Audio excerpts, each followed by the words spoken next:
શ્રી છત્રપતિ શિવાજી મહારાજની પ્રતિમા સ્થાપાશે।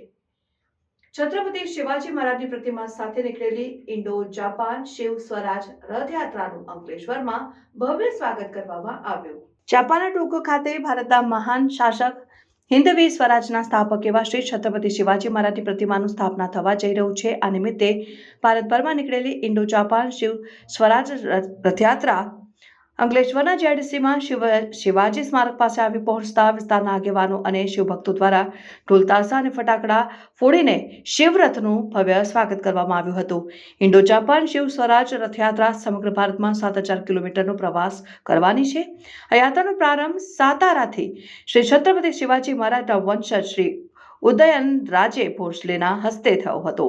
આ યાત્રા માલવણ, બેલગામ, સોલાપુર, હૈદરાબાદ, ભોપાલ, ગ્વાલિયર, આગ્રા, દિલ્હી, જયપુર, ઉદયપુર, અમદાવાદ, વડોદરા જેવા વિવિધ શહેરોમાં થઈને આજે અંકલેશ્વર આવી પહોંચી હતી। ઉલ્લેખનીય છે કે જાપાનના ટોક્યો ખાતેના યદોગોવા ઇન્ડિયા કલ્ચરલ સેન્ટરના અધ્યક્ષ યુગેન્દ્ર પુરાણિક અને જાપાનના સમ્રાટ નારુહિતોનું આ પ્રતિમા સ્થાપવા પાછળનું મુખ્ય યોગદાન રહ્યું છે। અશ્વ ઉપર સવાર શ્રી છત્રપતિ શિવાજી મહારાજની પ્રતિમા ઇન્ડિયા કલ્ચરલ એન્ડ સેન્ટર ખાતે સ્થાપિત થશે। આ સેન્ટર ખાતે શ્રી છત્રપતિ શિવાજી મહારાજનું એક મ્યુઝિયમ પણ બનાવવામાં આવશે।